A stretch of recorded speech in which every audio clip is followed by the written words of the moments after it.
Dans cette vidéo, une fille africaine qui se trouve à Dubaï, elle travaille en tant qu'une chienne, elle joue le rôle d'une chienne.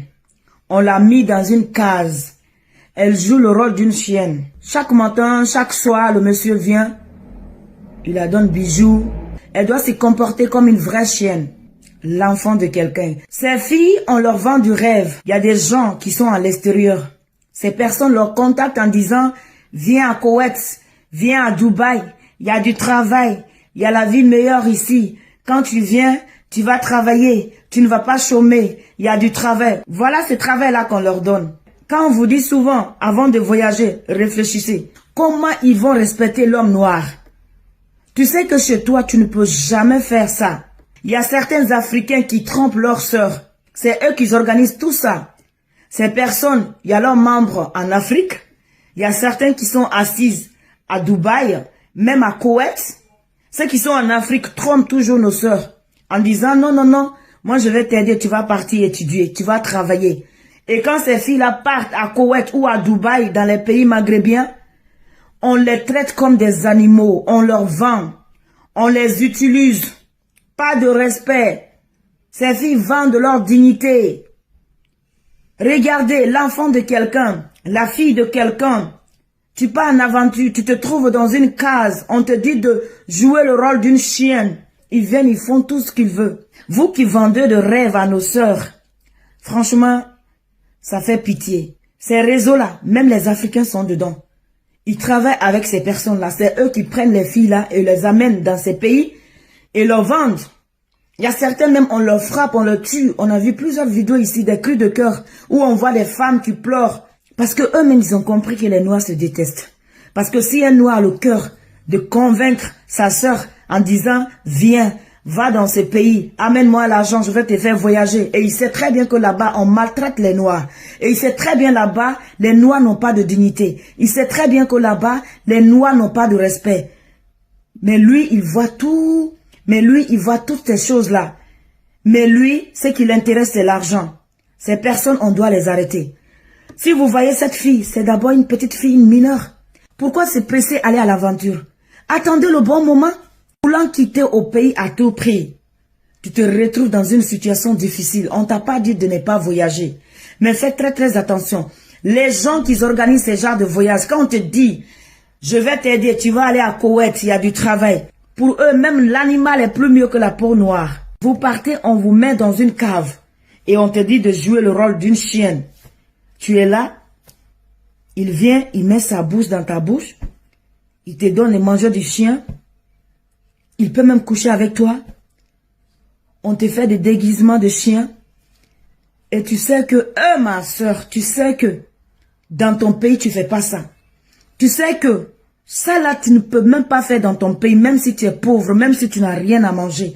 Tu ne peux pas faire ça dans ton pays. C'est triste. Il faut que nos gouvernements africains font quelque chose. Il faut que vous arrêtez ces soi-disant affairman. Parce que c'est un groupe de réseaux. Ils travaillent avec ces gens-là. C'est eux qui vendent du rêve à nos sœurs. C'est un groupe de réseaux. C'est eux qui encouragent. Et ils prennent pas petit argent. Ces filles-là paient cher pour aller sacrifier leur vie, pour aller mettre leur vie en danger. Arriver là-bas, elles n'ont plus de dignité, elles n'ont plus de valeur. Quand tu passes une semaine sans manger, tu n'as pas où dormir. On te propose ce genre de travail, tu vas faire comment? Et là-bas, tu déconnes, on te tue. Tu ne fais pas ce qu'on te dit, on te tue. Pour tuer un noir, c'est comme bonjour. Même coq là, c'est plus valeureux que la peau noire là-bas. Comment vous pouvez voir vos propres sœurs? L'amour de l'argent peut vous pousser à encourager ces jeunes à mentir. Vous êtes parti du Cameroun pour Dubaï et on vous promettait le ciel et la terre à Dubaï, mais finalement, au bout de quelques jours, tout cela s'est transformé en cauchemar. Est-ce que vous pouvez nous raconter votre histoire, Marthe? Oui, ça a commencé par quelqu'un qui m'a donné le contact d'un monsieur qui est à Dubaï, un arabe. Et c'est de là où tout a commencé. J'ai fait mes papiers et j'ai payé tout ce que il fallait pour voyager. Étant arrivé de là, le monsieur est venu me prendre et voilà où mon enfer commence. Le premier jour, il me fait comprendre d'appeler toute ma famille et convaincre ma famille que je suis bien arrivée. Je l'ai fait, mais le lendemain, c'était une autre chose. Alors, vous êtes allé à Dubaï faire quoi concrètement? Est-ce que vous avez une formation ici au Cameroun? Qu'est-ce qui vous a motivé, vous, à partir à Dubaï? Oui, c'est que je n'avais pas de travail. Et j'ai un niveau bac anglophone et j'ai fait l'hôtellerie. Et après ça, tellement je cherchais de travail, rien. Quand j'ai eu cette occasion, je me suis lancée et je partais là travailler comme secrétaire personnel au monsieur de l'Arabe. Bon, arrivé là, étant là-bas, j'ai commencé à travailler pour lui, mais je me suis rendu compte que quand j'ouvrais ses mails, il était en train de dire aux filles de venir travailler pour lui. Mais ce n'était pas ce qu'on faisait. Ce qu'on faisait, c'était qu'il vendait des filles dans des maisons, comme prostituées, comme des esclaves. Surtout moi, j'avais que 2 heures de repos. Toute la journée, je dois travailler, je dois faire tout ce qu'il me demande et abuser de moi sexuellement. Et tout ça, il n'y a pas de repos. Et il y a aussi on te bat, on te fouette avec la ceinture, et il y a d'autres filles que je ne voyais pas où ils partaient, parce que quand je joue cette rôle de les convaincre d'arriver, j'étais obligée de les faire, et dès que cette fille arrive, on m'enferme dans une chambre, et après je ne sais pas où on amène toute cette fille là, et c'est comme ça que la vie n'était pas facile. Tout ce que je voulais, c'était juste de rentrer dans mon pays, mais comme on était tous en sécurité, on ne parlait pas, tout ce qu'on te demandait de faire, ce n'est que ce que tu devais faire. Et si tu ne le fais pas, on te tape, on peut même te couper la main, on te bat. C'était donc tout ce que je vivais en ce moment. Mais je n'avais pas moyen de sortir de là. Alors, est-ce qu'il a récupéré votre passeport quand vous êtes arrivé à Dubaï? Quand vous êtes arrivé, il vous a bien accueilli, on a récupéré le passeport? Oui, dès l'aéroport, il a pris mon passeport. C'est la première chose quand il prend, quand il vous salue. Et c'est de là qu'il m'amène à la maison. Et quand il m'a amené à la maison, le premier jour, ils m'ont présenté une chambre pour que je dorme. Mais le lendemain, ce n'était plus ça. Je dormais plutôt à côté de son lit parce que lui-même, il était malade. Il avait une toux à laquelle il toussait et il fallait un plastique à laquelle, à chaque fois, je dois changer ce plastique. Je dois lui faire son thé et je me couche à côté de son lit.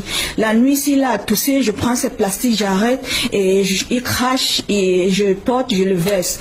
Et je suis obligée de faire tout ce qu'il me dit sexuellement. Il vous a demandé de lui faire des fellations, vous faisiez des fellations? Oui, je le faisais. Malgré son état de santé Oui, je dois tout faire ce qu'il me dit. Même si c'est à manger les caca, je dois le faire. Est-ce que c'est la situation de beaucoup d'Africaines dans ces pays arabes-là? Est-ce que vous avez rencontré d'autres Africaines et Camerounaises à Dubaï? Oui, quand je fuis de là, je me suis retrouvée en prison, j'ai trouvé d'autres filles. Des filles qui avaient des blessures, des filles enceintes. Ils ne reconnaissent même pas le père parce que le cousin, l'oncle, le père, tous abusent d'elle. Et c'est comme ça que tout ce que chacun voulait, c'était de rentrer dans le pays. Et toutes ces filles étaient tous blessées. On priait juste qu'on puisse rentrer dans notre pays. Et comme nos passeports étaient à nos patrons, il n'y avait pas moyen. Et surtout comme il n'y a pas l'ambassade. Il faut chercher quelqu'un qui peut aller signer votre passe pour que vous puissiez rentrer dans notre pays.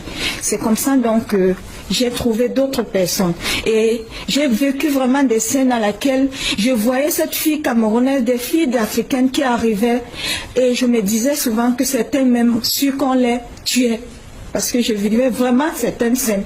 J'étais là présent, je voyais tout, mais je n'avais pas le droit de parler. Tout ce qui fallait faire, c'est juste jouer cette rôle. Ou non, moi aussi, je dois mourir. Donc dans cette société arabe-là, il n'y avait aucune considération pour vous, les Africaines, vous étiez totalement maltraitées, exploitées sexuellement. On parle même d'autres filles aussi qui sont obligées de se livrer à la prostitution aussi. Oui. Là, c'est même normal.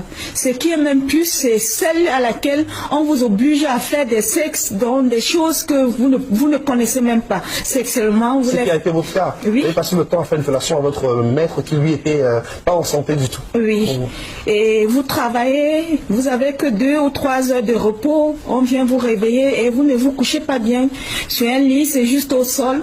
Et quand il est l'heure, on vient vous botte de vous révéler. Est-ce que vous n'avez pas imaginé que c'était peut-être un piège qu'on vous tendait, parce qu'il y a quand même de la sensibilisation autour de ces voyages vers les pays arabes. Vous êtes parti, ça fait quelque temps, vous avez passé finalement 3 mois à Dubaï, mais on sait qu'il y a quand même une forte sensibilisation, on attire l'attention des jeunes sur les dangers justement qui les guettent quand ils arrivent dans ces pays-là. Alors, qu'est-ce qui vous a convaincu à partir en vous disant que c'était vraiment un bon emploi qu'on vous proposait? Moi, je causais chaque jour avec ces missions. On a pu causer pendant 1 mois et demi, étant ici. Là, je ne vous mens pas, monsieur, c'est des choses à laquelle j'appelle l'attention de toutes mes soeurs et tous mes frères, d'être vigilants. Tout ce qu'on nous dit n'est pas vrai. Beaucoup de choses qu'on vous dit, la personne cause avec vous, parce que moi-même, je causais avec certaines des filles. Si elle est anglophone, je la convainc. Si elle est francophone, je la convainc pour qu'elle vienne. Donc, beaucoup de ces personnes, l'image qu'on vous montre n'est pas ce que vous croyez. Mais c'est quand vous êtes sur le terrain que vous vous rendrez compte que ça, ce n'est pas vraiment ce qu'on vous montre. Ils font des belles photos, ils font des belles choses et tout. Moi, j'appelle l'attention de toutes les jeunes filles d'être très vigilantes. Moi, je préfère que si vous avez l'opportunité de fréquenter, rester au pays, je préfère que vous restez. Moi, surtout, j'ai tout perdu. Tout perdu, ce que j'ai investi. Je suis au pays, je n'ai pas de travail. Depuis, j'ai déposé des demandes partout, rien du tout. Je suis là et c'est Dieu seul qui sait comment je vis. Mais comment vous avez fait pour revenir finalement, pour vous enfuir de l'enfer de Dubaï et revenir au Cameroun? C'est par la grâce de Dieu que j'ai pu fuir, me retrouver dans une rue. Et un monsieur qui passait m'a pris et on m'a dirigé vers l'immigration. C'est là où je me suis retrouvée en prison. La prison était 1000 fois mieux que l'esclavage qu'on vivait de là. Et avec toutes d'autres filles, pas simplement l'africaine, il y a les Philippiennes, il y a d'autres pays africains, les Éthiopiens qui vivent cet enfer. En prison, on ne vous autorise pas de fumer parce que si j'avais cette opportunité de fumer, je suis sûre qu'une de nos sœurs n'acceptera pas aller dans ce pays. Mais il nous privilège de tout. On vous fouille jusqu'à vos sexes si vous n'avez pas de caméra. C'est comme ça qu'on vit là-bas. Je demande à toutes les gens de bonne volonté s'ils peuvent m'aider, même à avoir juste un travail. Vous avez quel profil? Vous avez un baccalauréat? Oui, un bac NDC Advanced Level. Advanced Level. Et j'ai aussi fait une formation en hôtellerie. Et je remercie le président de m'avoir amené ici et de me donner ce courage d'être là.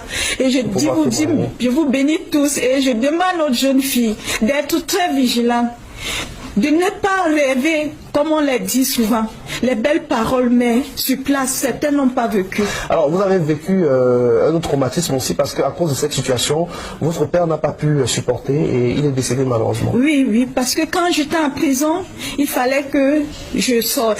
Et il n'y avait pas de moyens. Mon père, il était aussi un peu malade, mais du fait qu'il faut qu'il cherche le moyen pour me faire sortir. Et il n'y avait pas aussi le passeport.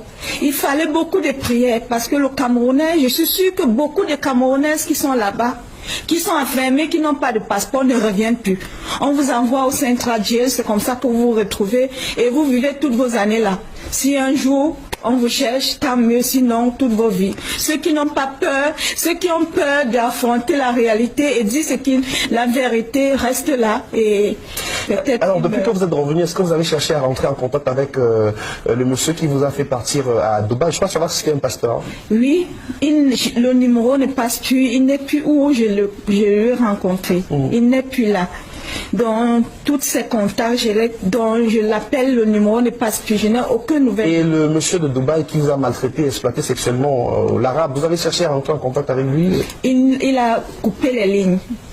Il a coupé les contacts. Mais j'essaye souvent par ses emails parce que c'était pas ses emails qu'on communiquait et tout. Mais c'est comme si quand il est maintenant très vigilant avec ce qu'il fait. Il y a beaucoup de Camerounaises dans cette situation-là à Dubaï? Oui, il y a beaucoup de Camerounais. Il y a ceux même que j'ai même, comme je causais français et l'arabe ne causait pas français, j'ai essayé de convaincre certaines de ces filles qui causaient l'anglais et le français de ne pas venir, que ce n'est pas vraiment un vrai rêve. Et certains d'eux ont accepté, certains se sont représentés et j'étais obligée de le faire. C'est tout ça. Allait commencer. Il n'était pas seul, il y avait 4 autres hommes avec lui et je n'avais même pas le droit de parler, je devais juste subir. Moi qui croyais que c'était juste une partie de jambes en l'air avec un homme, non, pas du tout, c'était plus que ça. et j'étais leur objet de niasse, comme leur objet d'expérience en fait. Je devais juste subir. Ils m'ont pris dans tous les orifices. Ils ont mis des objets en moi et ils m'ont étouffé avec leur bangala jusqu'à vomissement. Ils m'ont même fait boire mon vomi et imaginez, il y a même un qui a pissé jusqu'à faire caca dans ma bouche et plein d'autres choses. Je pense que vous avez vu les vidéos qui circulent actuellement sur les réseaux sociaux. Après avoir fait ça, il y a un d'entre eux qui m'a jeté dans l'eau et le patron en fait a dit à son garde du corps de me sortir de l'eau. Il m'a donné une grande serviette pour me couvrir. J'étais vraiment en pleurs. J'avais très mal partout et mon derrière saignait. Après tout ça, ils m'ont posé à mon hôtel vers 4 heures du matin dans un état vraiment piteux. Même moi, j'avais pitié de moi-même.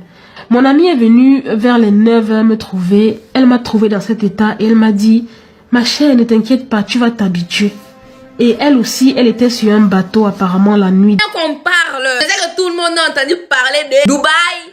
Porte-à-potty. Envieux personne dans la vie, hein. Pour ceux qui ne savent pas, ce sont des femmes toilettes. Bref, je vais vous expliquer. Il y a des nouvelles et des nouvelles.